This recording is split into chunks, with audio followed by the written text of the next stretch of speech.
Welcome to Studies with Stearman. Join us as we look deeper into the Bible. Strengthen your faith with us, even as we see the day approaching. And now, here's Gary. Promised last week in our continuing study of Revelation to talk about the millennium and the events surrounding the millennium. And I would preface this by saying that the millennium is a controversial subject in Christendom at large. Most of Christendom worldwide is either postmillennial, meaning that they believe the millennium has already passed and that we'll be moving forward into a golden age, or that there is no millennium at all, and that the role of the church is to reconstruct the world. But as far as future prophecy, as far as the details of events that lie in the future, they are not interested because they think that all of the interesting things have already happened in the past. However, if you go back to the days of the apostles, there's both biblical and secular documentary evidence that the apostles were believers in the millennial day theory. That is, they believed that, like Moses wrote in Psalm 90, 1,000 years with the Lord is a day, and a day is 1,000 years. Peter even repeated that in his second epistle. The idea of a millennium being a day lays out human history in 6 millennia, 6,000 years. And at the end of that 6,000 years, there will be another millennium, and that will be the millennium of the Golden Age. So all the apostles believed the millennial day theory. I'm absolutely convinced that. Even Gibbons, in his Decline and Fall of the Roman Empire, if you've read that, you know that he covers some of the belief systems of the apostles as reported in secular history. And Gibbons devotes quite a bit of time to the fact that the apostles and their followers believed that one day with the Lord was a literal 1,000 years. And we know that he's been gone 2 days, and he said he would come back on the 3rd day. So there you go. What you have in Revelation 20, where we were studying last week, is 6 millennia. That is the millennium. The term 1,000 years is used 6 times. Revelation 20, verse 1, I saw an angel come down from heaven having the key to the bottomless pit and a great chain in his hand. He laid hold on the dragon, that old serpent, which is the devil and Satan, and bound him 1,000 years and cast him into the bottomless pit. There's the first time the 1,000 years is mentioned. And it's mentioned 6 times between Revelation 20, verse 2 and verse 7. And I think that's the Bible's way of sort of naming the 6 millennia. Although here they are used to describe what the Lord is doing in judgment. So he binds Satan, casts him in the bottomless pit, shuts him up, sets a seal upon him that he should deceive the nations no more until the 1,000 years shall be fulfilled. The 1,000 years, of course, is a millennium. And during that millennium, Satan is going to be bound up in the pit while Christ is ruling on the surface of the earth.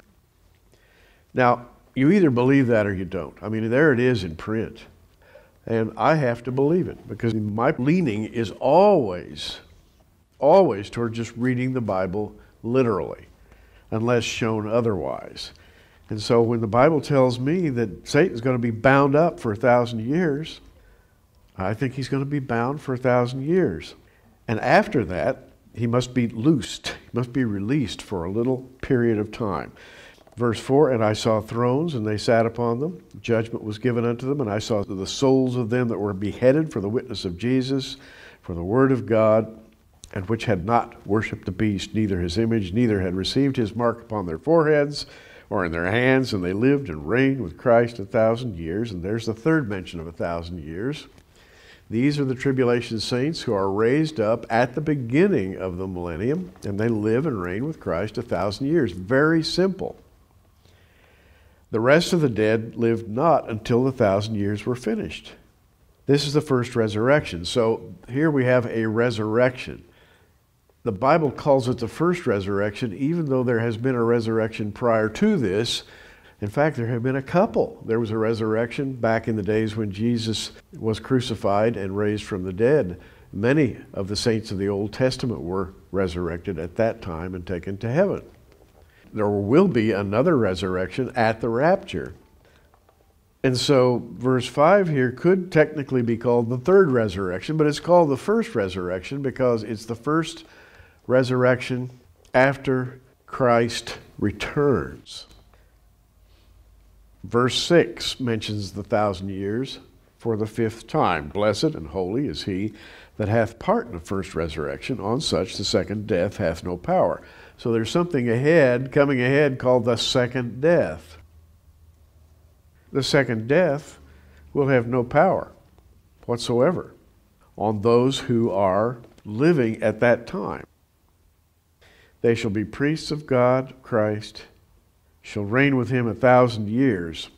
There's the fifth mention of 1,000 years. Verse 7, when the 1,000 years are expired, Satan shall be loosed out of his prison. And so these 6 mentions are basically mentions of the 7th millennium. So you have 6 times the 7th millennium mentioned. It is just, I think, God's way of affirming that there will be a future millennium. Now let's look at something. Go back to Revelation 20, verse 4. And I saw thrones, and they that sat upon them, and judgment was given unto them. And I saw the souls of them that were beheaded for the witness of Jesus, for the word of God, which had not worshipped the beast, neither his image, neither received his mark in their foreheads or in their hands. And they lived and reigned with Christ 1,000 years. Here we have the end of the tribulation, moving into the millennium, and you've got a jurisdictional throne set up with Jesus on the throne, and it's at the beginning of the millennium. If you go back to Daniel chapter 7, hold this place and move back to Daniel chapter 7, verse 9. Daniel 7:9. And I want to spend a little bit of time here because a lot of people fail to understand what's going on. But Daniel makes it clear.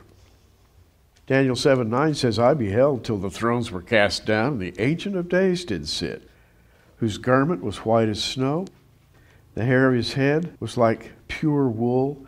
His throne was like a fiery flame, and his wheels as burning fire. Who's the Ancient of Days?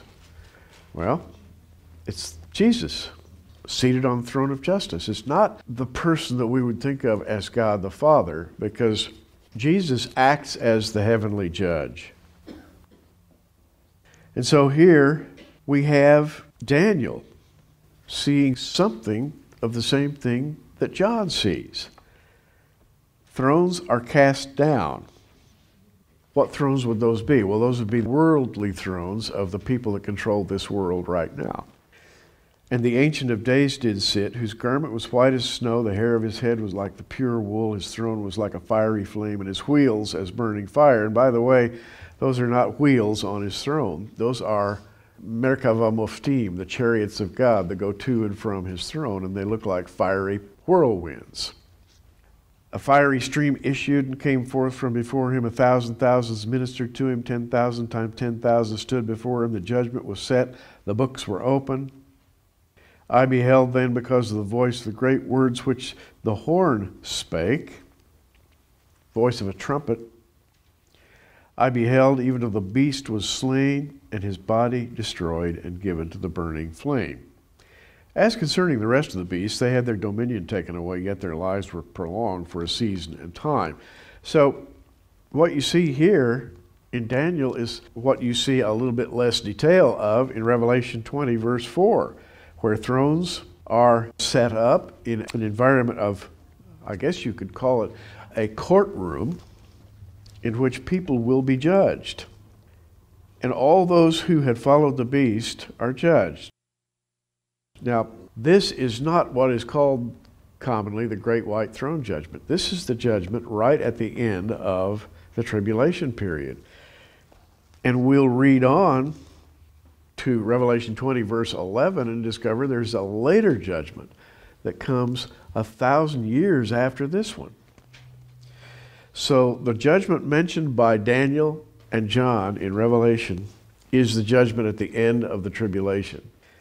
That judgment produces what is called the first resurrection. That is the first resurrection after the physical risen Christ has returned to earth.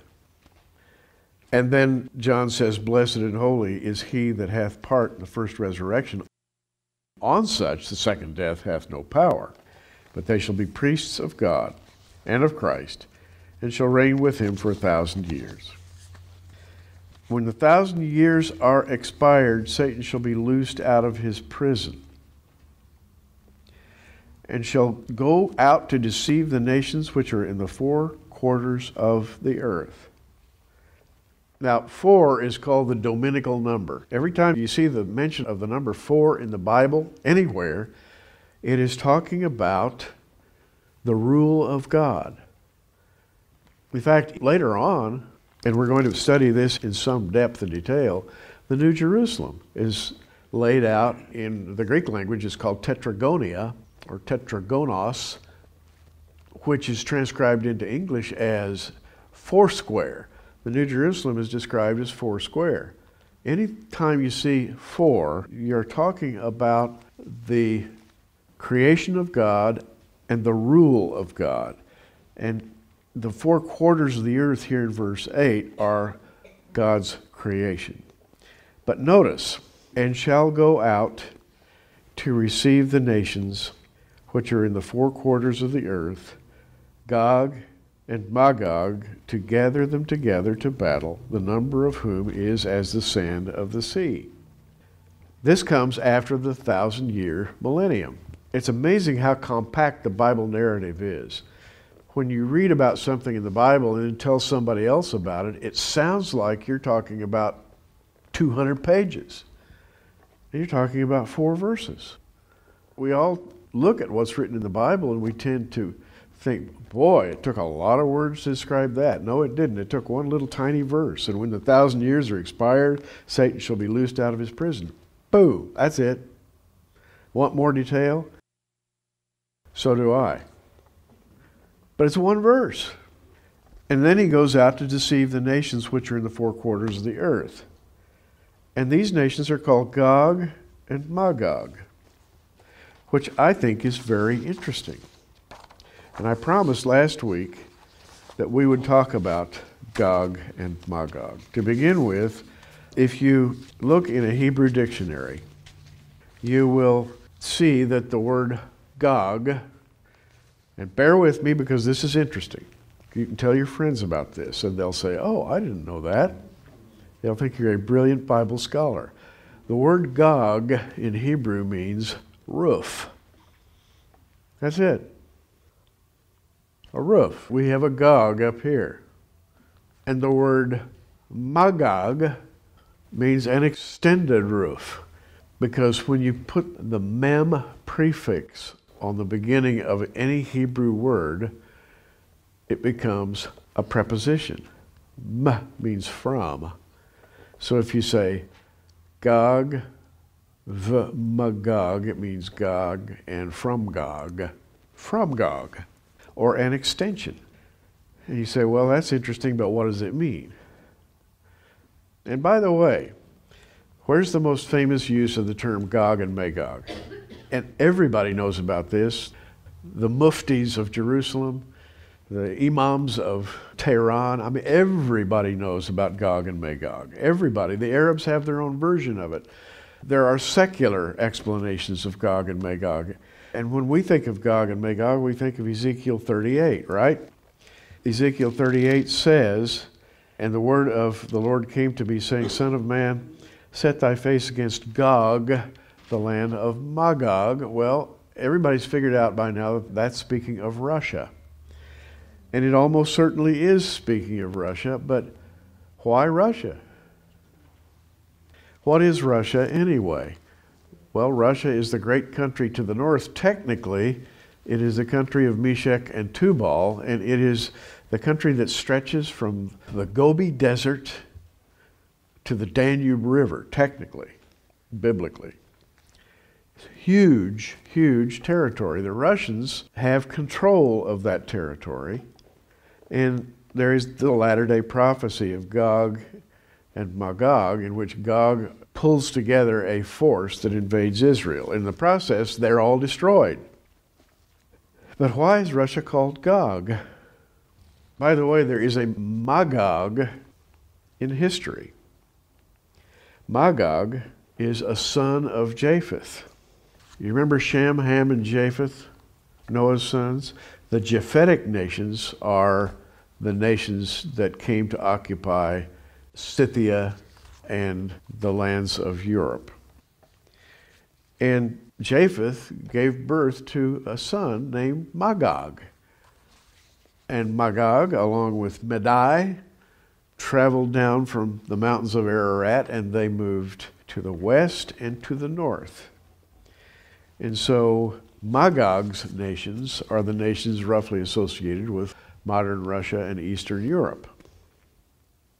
The expression Gog and Magog points, though, to something else, because Gog means covering, and Magog means an extended covering, or it means roof and roof extension in Hebrew. Think of a cover, and that's what the Bible wants you to think about. Gog and Magog are a covering, or, to use modern English, a cover-up.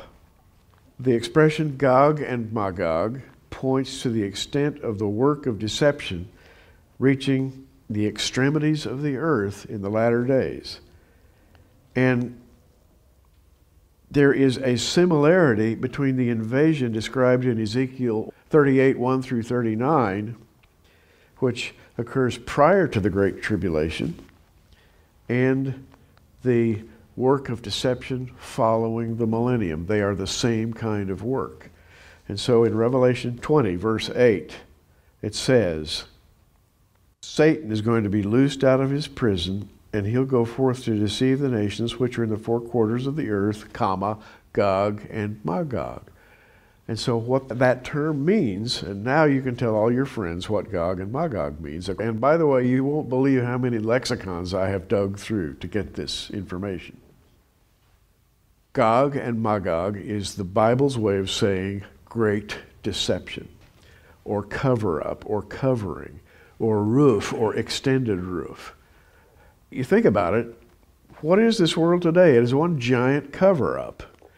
There are people doing their dirty work all over the world, and they have different names, and they have different affiliations and organizations, and they meet in mahogany paneled rooms, at 8 o'clock in the evening and talk to each other about where should we move this ton of gold that we have stored over here, and who should we put in this particular office so that our bidding will be done in a particular area of the world. And they sit and they plan and they talk and they have these wonderful conversations.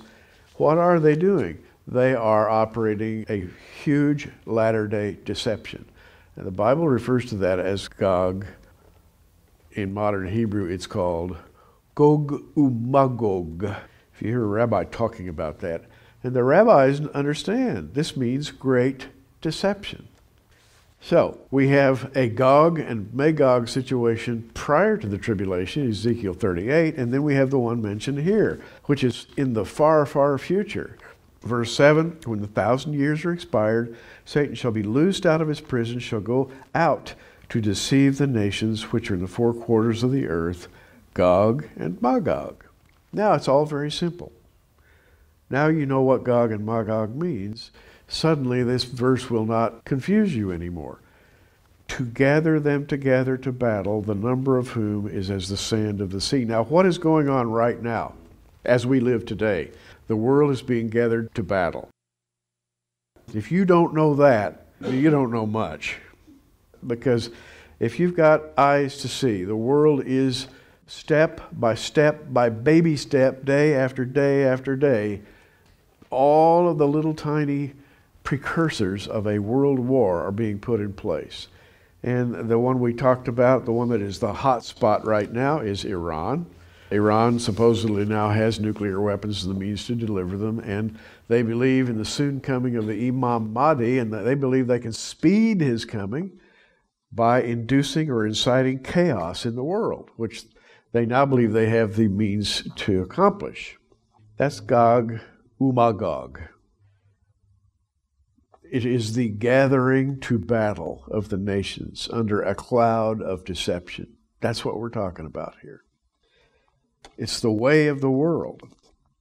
And you say, I don't want there to be another war. Neither do I. The expression then, Gog and Magog, points to the extent of the work of deception.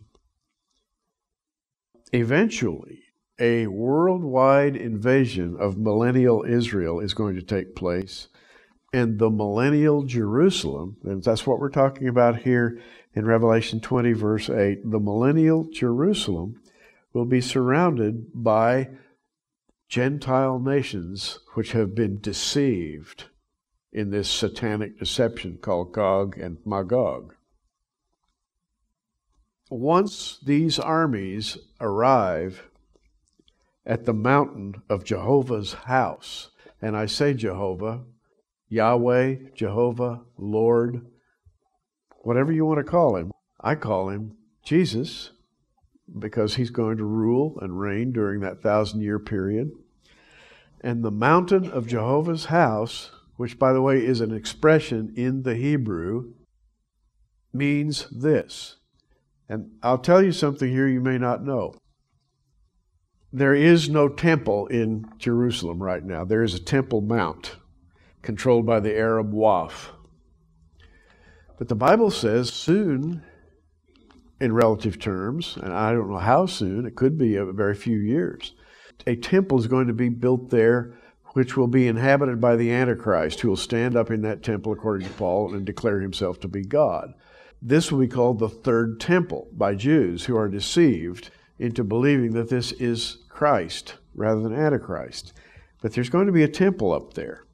That temple will survive through the 7 years of the tribulation, but at the end of the tribulation, that temple is going to be destroyed. How? It'll be destroyed when Jesus touches down on the Mount of Olives and a great earthquake occurs that splits the mountain in two. And in fact, it splits the whole geographic area of Jerusalem in two, and two great rivers begin to flow out of Jerusalem, one toward the Mediterranean and one toward the Dead Sea. And there will be a terraforming, there will be a reorganization of the land that is now the real estate of Jerusalem. This is all going to happen at Jesus' second coming. And when he comes, and all of this geographical terraforming takes place, then he's going to rebuild the temple, and that will be the millennial temple, or the Third Temple.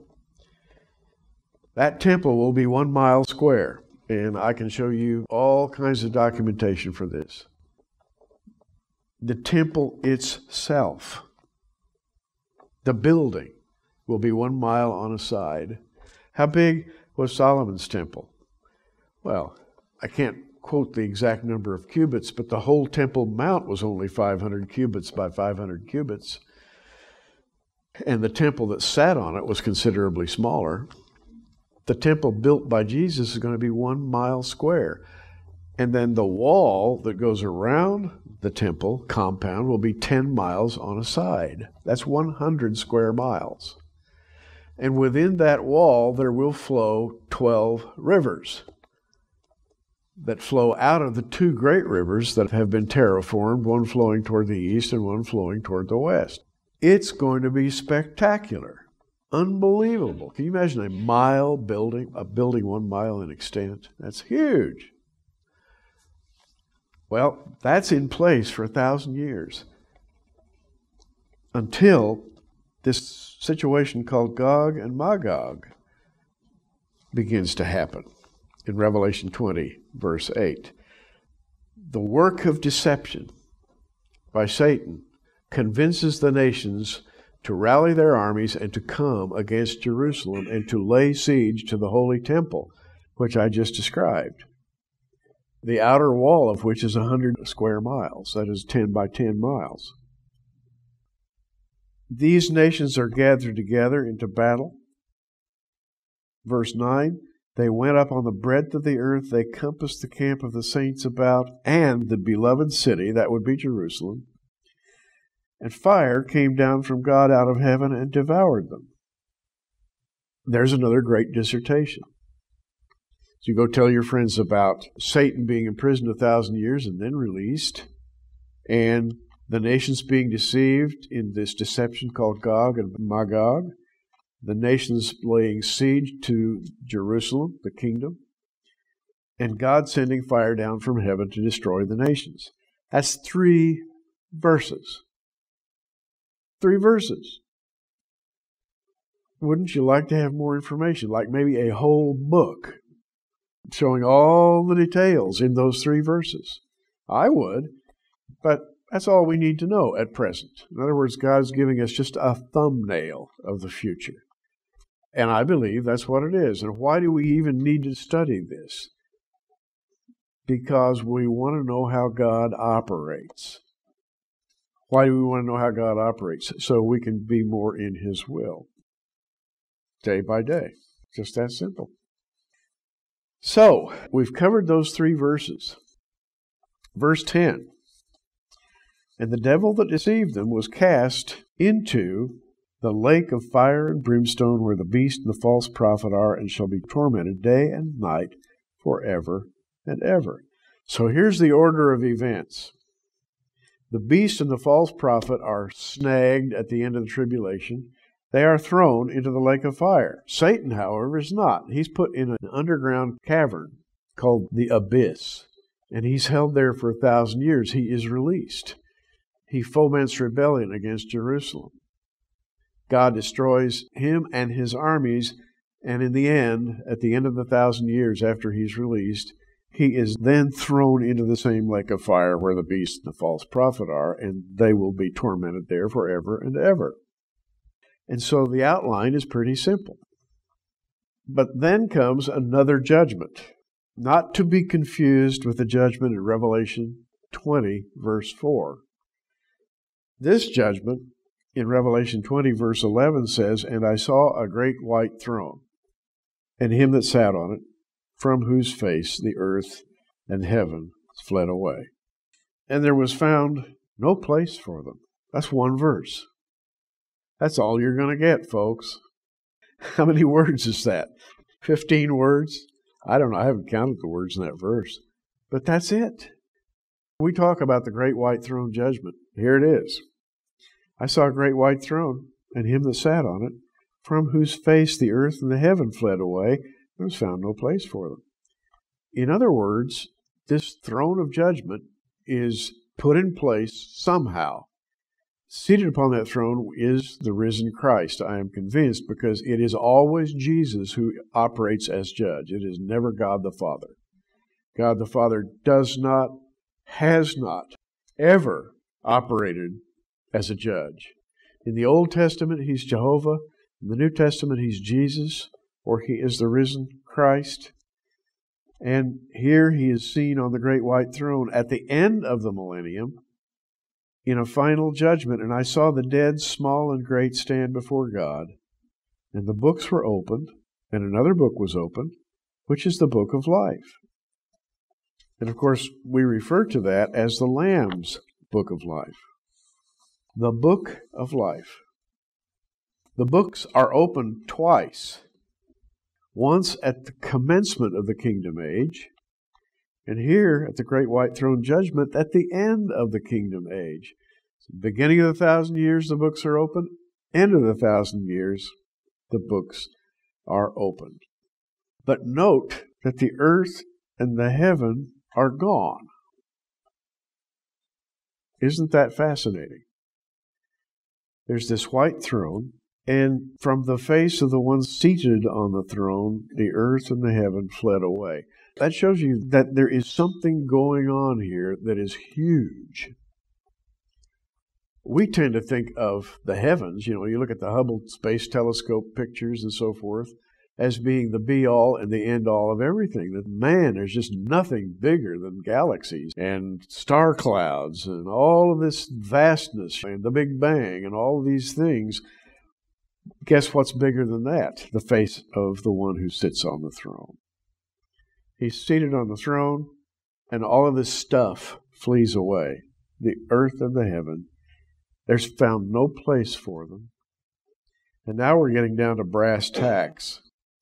And I saw the dead, small and great, stand before God.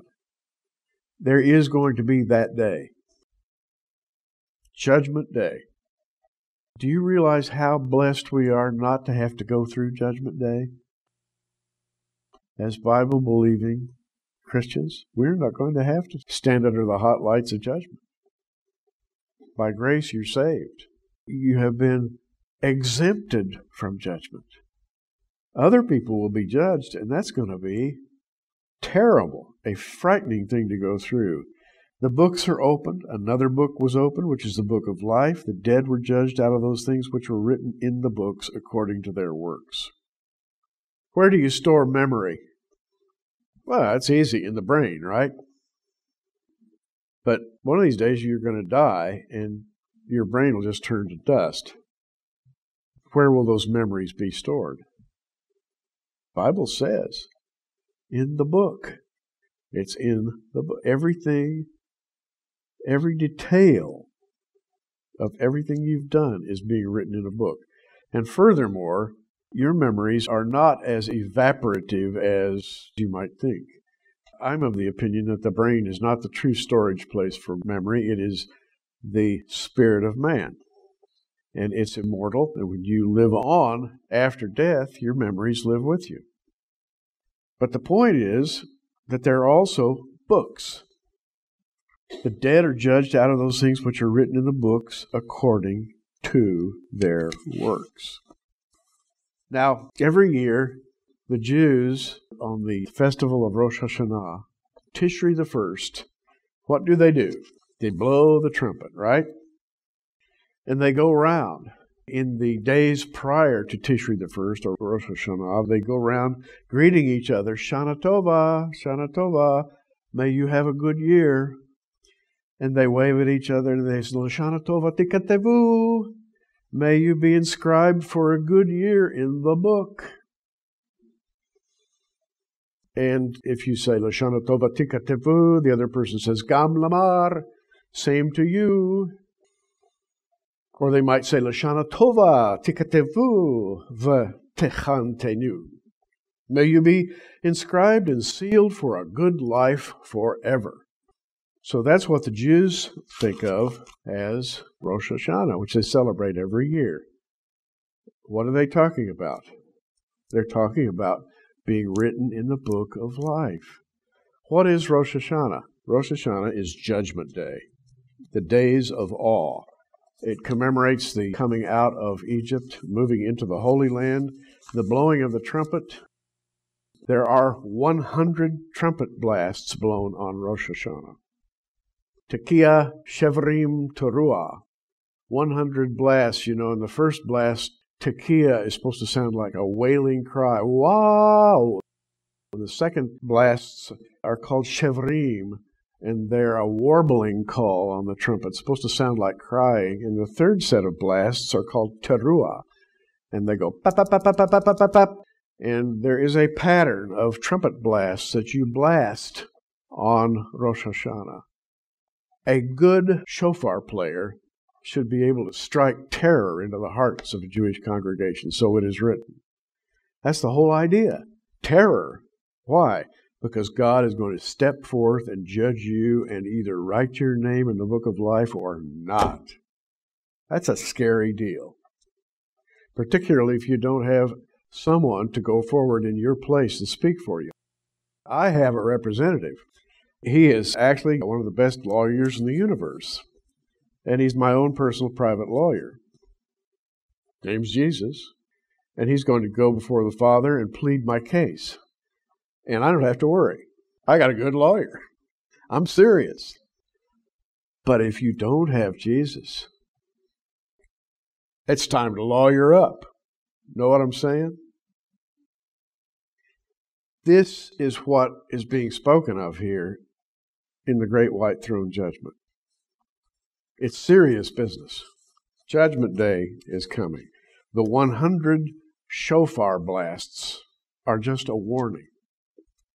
So, John says, I saw the dead, small and great, stand before God. And the books were opened, and another book was opened, which is the book of life. We are written in that book of life. It's called the Lamb's Book of Life. To be written in that book is to have your entire life written in the book and your entire genetic code, may I say. Since Francis Crick and Dr. Watson worked together in the early 1950s to develop the theories of human DNA, there has been this mad rush to discover the complete genome signature of the human being. And they finally got it a few years ago. They put it in a book called the Book of Life. Literally, they named it the Book of Life. It's the Human Genetic Code. It's a book about so thick, and it's got nothing but numbers in it, or actually 4 letters, A, C, T, G, which are the 4 amino acids that create DNA. Every human being has his own DNA code, and if you should fall off a ship in the middle of the Pacific Ocean, sink to the bottom, be eaten by fishes, digested, reduced to molecules through the 7 seas, and the books are opened, in that book is your DNA. And if you are one of those written in the book of life, you can be resurrected simply by what's written there. All of the acts of your life plus your genetic code. Plus, by the way, the one who wrote the code knows how to perfect it. My present genetic code is defective in many ways. I don't want to go into detail. I have lots of defects. I'm not a perfect human being. I'm not going to talk about your defects, but I know that mine are numerous. But in my glorified body, when I'm resurrected, the one who wrote my code is going to take out all of the little glitches and give me an eternal body, a perfect body, like his. And he'll be able to do that because I'm written in the Lamb's Book of Life. He's the guy that wrote the code. In fact, he wrote the code for the entire universe, the heavens and the earth, which is probably a simple thing for him. As a matter of fact, you know it's harder to write the code for a human being than it is to write the code for a galaxy? A human being has several hundred times more bits of information than a galaxy. A human eyeball has more informational bits than a galaxy. When Jesus healed the man born blind, you know that guy whose eyes were so atrophied he probably couldn't even open them? And Jesus healed him on the Sabbath, spit on the ground, rolled some mud in his hands and put the mud on the blind man's face and said, "Go wash in the pool of Siloam." The guy came back and he could see. Jesus, I'm convinced, created eyeballs, brand new eyeballs, maybe out of that mud, maybe not, but I used to wonder how in the world he could do that. I don't wonder anymore because I realize he's the one who wrote the code for the whole program. It'd be as easy as anything for him to write a new eyeball, just a subroutine. And he knows a lot more about computers and data processing than we do, I'll tell you that. In fact, he's got a base 22 in his coding system, the Hebrew alphabet, by which, say the rabbis, he spoke all the universe into creation. Whereas, what do we have for our base code? We have 1 and 0, a binary code. He has 22 elements in his code. And I saw the dead, small and great, stand before God, and the books were opened. Another book was opened, which was the book of life. The dead were judged out of those things which were written in the books according to their works. Now, these people are going to be judged according to their works. How would you like to be judged according to your works? Not me. I don't want to be judged according to my works. I have done no work sufficient to offset the sin that indwells me. And I kid you not, I'm not saved by work. I'm saved by grace. So to be judged according to work means, yes, there will be some people saved from fire at that time. Barely. By their work. There will be others whose work is not sufficient to save them from the fire. And that's a serious thought. And the sea gave up the dead which were in it, and death and hell delivered up the dead which were in them. death and hell, I don't know what death is. Honestly, I don't. You know why? Because I don't know what life is. Nobody does. But I know it when I see it. And so do you. We know what life and death are by their result. Death and hell delivered up the dead which were in them, and they were judged every man according to their works, and death and hell were cast into the lake of fire. This is the second death. First one at the beginning of the 1,000 years, second one at the end of the 1,000 years. And whosoever was not found written in the book of life was cast into the lake of fire. That is a grand total of 15 verses in the Bible. Revelation 20, verses 1 through 15. Think of the massive amount of information that's covered in 15 verses. Think about that. It staggers the mind. And it's been condensed down into 15 verses, and we have the gall to think that we understand God. He's written 15 verses for us. In less than 15 trillion verses, you couldn't begin to talk about God. But we have the 15 verses which are sufficient to let us know about the broad scope of what's going to happen in the future.